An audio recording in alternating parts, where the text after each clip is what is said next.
What do you do or not do on that first call to build a quick rapport and to give them what you know they're looking for? So easy button call is, let's say they come in, they want to see a client, or excuse me, they want to see a property at, I don't know, tomorrow at 2 o'clock. It's always perfect. Tomorrow too works absolutely perfect for us. We do have to reach out to the sellers to see if that aligns with their schedule, but we absolutely will be able to be there for you. Tell me a little bit about this particular location. I see that's in Waikiki. Hula, just kidding. It's in Waikiki. And is that the area that you're specifically looking for? Yes, no, whatever their response is.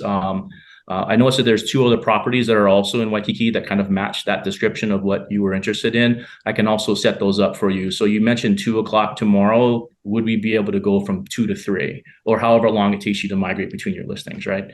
From 2 o'clock to 3 o'clock. Yes, we can go from 2 o'clock to 3. Perfect. Help me understand what got you looking in the Waikiki area. Well, we're transplanting and moving. We want to have a vacation rental. We want this. So you find their motivation. Perfect. So if we'll be able to set up the schedules, I'll reach back with you. I'm going to check with the sellers. I'll reach back with you for 2 o'clock tomorrow, and we'll be able to confirm that time with you. If that time doesn't work, what's one or two alternate times that we could already pre-schedule with the sellers and match with their schedule so we can be able to meet at those particular times, and then we set the appointment. Rustin, you nailed it. Ashley, anything different you do or don't do on that first call? No, Rustin really hit the nail on the head there. I think it's important. Like for me, I never ask about finances on that first call. That tends to spook people, I feel like. So I just save that for when we meet in person. And then, after the call, I always send a text with my contact info. Really good. Cooley? I've heard first call multiple times. What about the second call? So you set the appointment as soon as you can, meet them at the house. That's what they want. Let the easy button go down.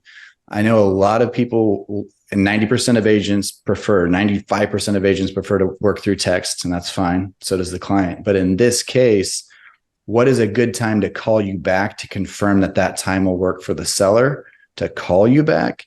You let them give you a time. Now you've got 2 calls. You may look up other properties to show them, because I know that we say, hey, we got three properties that are like that. BS. I'll challenge most agents in this room and across the country that they just know their market so well that they know 3 properties in the area, right? When they pulled over to take the call from their car. So setting up a second call is a great way to continue the conversation and get more. So I challenge our team to make that first call shorter, give them what they want, and then get them back on a time of their choice and see where they can go from there to continue it. Sometimes on these calls through the first call, the client will whoever asks the questions leads the conversation. And sometimes the client's trying to grab the conversation and say, well, what about the maintenance fees? What about safety? And they just start what ifing.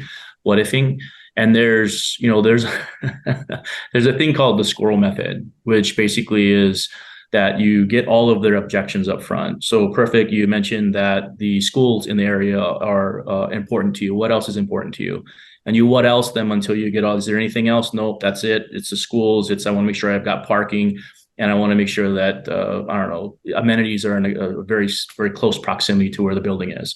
Perfect. I'll be able to get all that information to you. I'm going to see you at 2 o'clock. Again, I do have to touch back with the seller in terms of confirming our appointment for tomorrow at 2. Then that gives you time to get off the call, grab all of the information that you need to, because again, it's an easy button call, right? You just want to get on, get off, and then do your research and whatever else you need to do.